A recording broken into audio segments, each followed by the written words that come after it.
Learn like a pro. All right, let's talk about parallel circuits. Now, you probably think of a circuit as just one single, simple loop, right? Well, it turns out the circuits that power pretty much everything in your life are way more interesting than that. They're all about giving electricity a choice, and believe it or not, the rules that govern those choices are kind of fascinating. So let's dive in.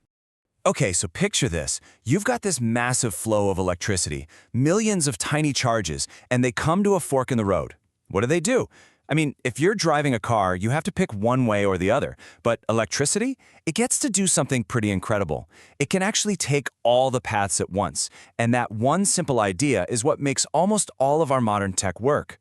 And that brings us right to our first section, the invisible forking path. It really does all begin with a choice. And you're creating these paths all the time without even thinking about it. Every time you plug another device into a power strip, you're giving the electricity another road to travel down. It all starts right there at that microscopic level. So what is a parallel circuit officially? Well, it's pretty much what it sounds like, a circuit that provides more than one path or branch for the electricity to flow. You can see it right here. The current leaves the battery and boom, it hits a junction. At that point, it has to physically split up. Some of it goes one way, some goes the other, and then they all meet back up on the other side. That act of dividing, that's the absolute key to everything. So let's get into the two unbreakable laws that govern every single one of these branching pathways. Now, you might think this splitting is just total chaos, right? But it's not. It's actually governed by two really simple, really elegant, and totally unbreakable laws. These are like the laws of physics for traffic on an electrical highway. Okay, first up is the law of invariant voltage. Now, think of voltage, that's the red stuff here, as electric pressure. And here's the rule. That pressure is the same everywhere. It doesn't matter which branch the current takes, the push it gets from the source is identical. It doesn't get split, it doesn't get used up. So if you have a 12-volt battery, every single one of those parallel paths gets the full 12-volt push, period. But current? Oh, current is a whole different story. We've got it in blue here. If voltage is the pressure, current is the actual flow.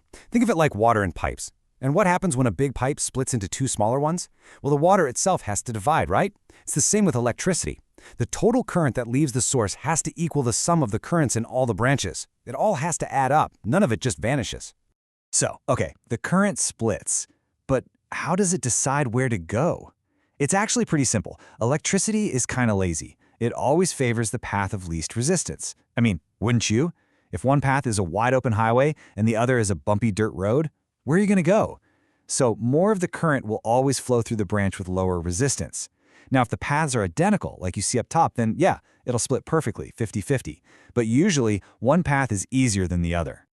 All right, let's just nail this down because it's super important. Here's the whole story in one little matrix. At a junction, what happens? Current splits. Voltage stays constant. The core rule? For current, you add them up. The total is the sum of the parts. For voltage, it's just equal everywhere. The analogy? Current is like water dividing into pipes. Voltage is like the water pressure, which is the same in every single pipe.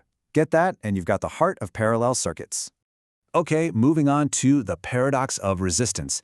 And yeah, this one is a bit of a mind-bender. How adding more obstacles can actually make the journey easier. Listen to this. What if I told you that by adding more resistors, more things that get in the way of the electricity, you can actually make it easier for the total current to get through? It sounds completely backwards, I know, but it's 100% true. So how is that even possible? Let's try an analogy. Forget circuits for a second. Just think about this. Does adding more doors to a room make it harder or easier for people to get out? It's easier, right? Of course it is. It's a no-brainer. Well, that is exactly what's happening here. The multiple door analogy is perfect. Each new branch you add to a parallel circuit is literally like adding another door to that crowded room. And here's the kicker. Even if that new door is really small and narrow, meaning it has high resistance, it's still another way out. And more ways out always makes it easier for the whole crowd, the current, to flow. So the total resistance of the whole system actually goes down. Okay, let's see the math behind this magic, because it's pretty wild. Step 1.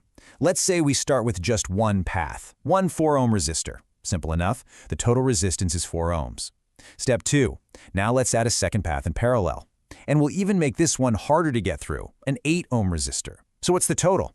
Your gut reaction is probably to just add them, right? 4 plus 8 is 12. But nope, that's for series circuits. For parallel, the math is a little funky. You have to add the reciprocals, so 1 over the total resistance equals 1/4 plus 1/8. So when you solve for that, the result is definitely not 12 ohms. The answer is 2.67 ohms. Just let that sink in for a second. The total resistance is now less than either of the individual paths. It's even less than the 4 ohm path we started with. By adding another, more difficult path, we made the overall journey for the electricity easier. That's the paradox in a nutshell, and it's one of the most powerful features of parallel circuits. All right, next up, decoding the circuit. It's time to put all these laws into practice. So we've got the rules, we've got the paradox, now let's see how it all comes together. We're going to play detective and actually use these laws to figure out what's happening inside a circuit. Okay, here's our diagnostic scenario. Imagine we've got a 6-volt battery. It's hooked up to 2 branches in parallel. The first branch has a 2 ohm resistor, and the second one has a 3 ohm resistor. The question is, how much total current is that battery actually putting out? Let's walk through this, step by step. First, we find the current in each branch. Remember the voltage law? Voltage is constant, so both branches get the full 6 volts. For that first branch, current is voltage divided by resistance, so 6 volts divided by 2 ohms gives us 3 amps. For the second branch, it's 6 volts divided by 3 ohms, which is 2 amps. Easy enough. Okay, now for step 2, find the total current. Remember the current law. You just add them up.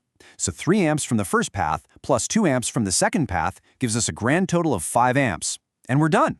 And just for fun, we can verify the total resistance, which comes out to 1.2 ohms. And yep, that's less than either the 2 or the 3 ohm resistor. The paradox holds. So this brings us to the big so what? Why do we use parallel circuits all the time? It comes down to what I like to call the independence advantage. And you've seen this in action. This is the reason why, when one of your holiday lights burns out, the rest of the string stays on. This idea is called fault tolerance, and it's brilliant. Because each branch has its own independent connection to the power source, a break in one path doesn't stop the flow in the others. So if one of these bulbs blows out, poof, its path is broken. But who cares? The other bulbs don't even notice. Their own paths are still perfectly fine, so they just keep on glowing. It's a beautifully simple and robust design. Yeah, this quote really says it all.